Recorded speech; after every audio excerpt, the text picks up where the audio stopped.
9장 전체는 나면서부터 눈이 멀었던 사람의 이야기를 기록해 놓았습니다. 이 사건을 두고 바리새인들은 공방을 벌였죠. 예수께서 안식일에 치료를 해주셨기 때문에 유대 종교 지도자들은 예수님을 죄인이라고 했습니다. 그러나 고침받은 이 사람은 예수님을 하나님이 보낸 분으로 인정을 했습니다. 그리고 오늘 본문에서는 예수님을 믿는다는 고백까지 했습니다. 예수께서는 심판하러 이 세상에 왔다고 말씀하셨고, 또 그리고는 보지 못하는 자들은 보게 하고 보는 자들은 못 보게 하려는 것이다고 말씀하셨습니다. 여기서 말하는 보지 못하는 자들, 이 말은 육신의 눈이 멀어 있었다가 눈을 뜬 그런 사람을 말하고 있는 것이죠. 처음에는 영적인 진리에 대해서 잘 몰랐지만 예수님을 만남으로 영의 눈을 뜬 사람을 말하는 겁니다. 그리고 보는 자들은 바리새파 사람들과 같이 율법에 대해서 잘 알고 있다고 스스로 생각하는 사람들, 이런 사람들을 가리킵니다. 그러나 이들은 영의 눈이 어두워서 예수님을 믿지 못함으로 심판에 이르는 자들을 가리킵니다. 오늘날도 역시 이 세상에서는 똑똑하고 배운 사람들이라고 하더라도 영적으로는 너무나도 무지한 사람들이 많이 있습니다. 비록 세상 사람들에게 인정받는 사람이라고 하더라도 영의 눈이 어두워서 있다면 구원에서 제외되고 만다는 사실 우리는 기억해야겠습니다. 그래서 오늘은 영의 눈을 뜨라는 제목으로 말씀을 살펴보고자 합니다. 첫째로 영의 눈을 뜬 자는 고난을 이겨낼 수 있습니다. 35절 말씀입니다. 바리새파 사람들이 그 사람을 내쫓았다는 말을 예수께서 들으시고 그를 만나서 물으셨다. 내가 인자를 믿느냐? 앞에 본문 32절과 33절의 말씀에서 보면 이 소경되었던 사람은 예수님을 하나님께로 온 사람임을 인정했습니다. 그래서 그들은 바리새파 사람들과 종교 지도자들은 그 소경되었던 사람을 내어 쫓았습니다. 그래서 방금 읽은 35절 말씀에서 바리새파 사람들이 이 사람을 내쫓았다는 말을 예수께서 들었다고 기록되어 있습니다. 내쫓았다는 말은 단순하게 그 장소에서 나가게 했다는 말이 아닙니다. 내던지거나 폭력을 행사하면서 밖으로 밀쳤다는 의미입니다. 더 나아가서 22절의 말씀에서 예수를 그리스도로 시인하는 사람은 출교하기로 했다는 그 내용이 기록되어 있는 것을 볼 때에 이 사람도 역시 출교당했을 가능성이 있다고 볼 수 있습니다. 어찌되었든지 이 사람은 예수께서 보내신 분이라고 시인함으로 인해서 고난을 겪게 되었습니다. 그러나 이 고난은 그에게 있어서 별로 큰 것이 아니었습니다. 왜냐하면 그는 육신의 눈을 떴기 때문에 멀었던 그 육신의 눈을 떴을 뿐만 아니라 또 그 일로 인해서 예수님을 알게 되었기 때문입니다. 영의 눈을 뜬 사람은 이 고난이 올 때에 이 고난이 그렇게 큰 것으로 여겨지지 않고 이것을 이길 힘이 있게 되는 겁니다. 그 힘은 바로 주님으로부터 오는 것이죠. 그래서 초대교회 성도들은 예수님을 믿는 그 믿음 때문에 말할 수 없는 고난을 받았지만 그 고난을 잘 이겨낼 수 있었습니다. 오늘날 우리 성도들의 삶에 있어도 역시 고난이 없을 수는 없습니다. 지난번에 말씀을 드렸던 것처럼 때로는 예수님을 믿는 믿음 때문에 자신이 마음대로 살 수 없는 일들이 참 많이 있죠.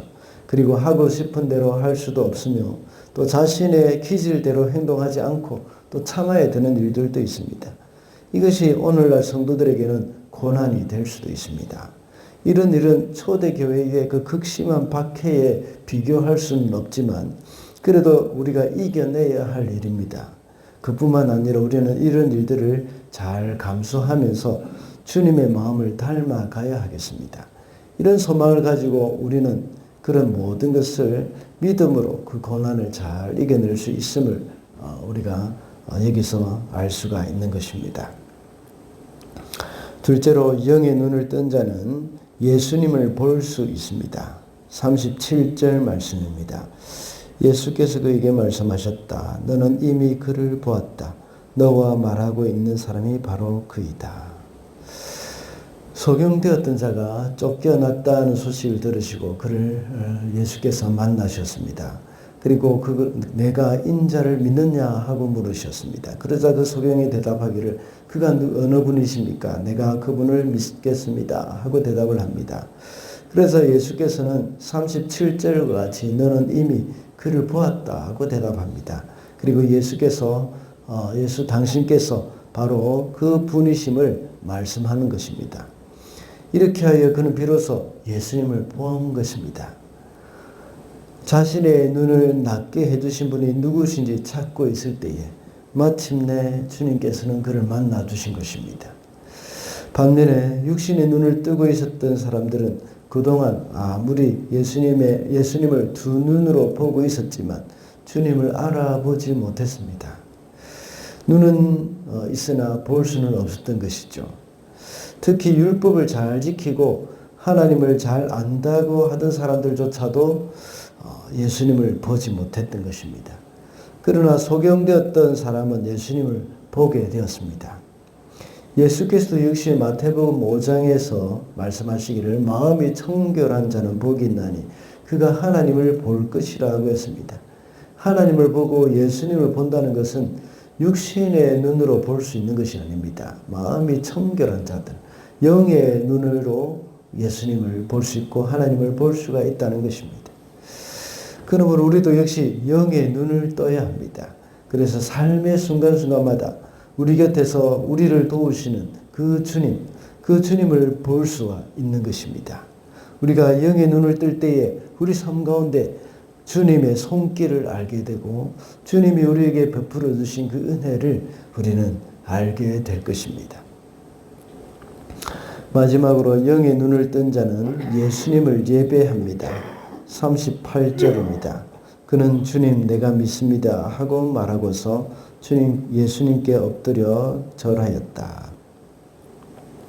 소경되었던 그 사람은 예수님을 알아보자 내가 믿습니다 하고 말하면서 예수님께 엎드려 절을 했습니다. 여기서 엎드려 절했다는 말을 헬라어 원문으로 보면 엎드리다, 예배하다, 경배하다 하는 그런 의미입니다. 이 말씀은 이 사람은 예수님을 경배의 대상으로 여기고 있다는 것을 알 수가 있습니다. 예수님이 누구신지 알게 된 사람은 이렇게 예수님께 엎드려 절하였습니다. 두 눈을 다 뜨고 있었던 바리새인들은 인정하고 받아들이기를 거부했지만 그 예수님을 거부했지만 이 사람은 오히려 예수님을 알아보고 예수님을 경배의 대상으로 여겼습니다. 이 세상에 있는 사람들은 아무리 위대한 사람이라 하더라도 경배의 대상은 아닙니다.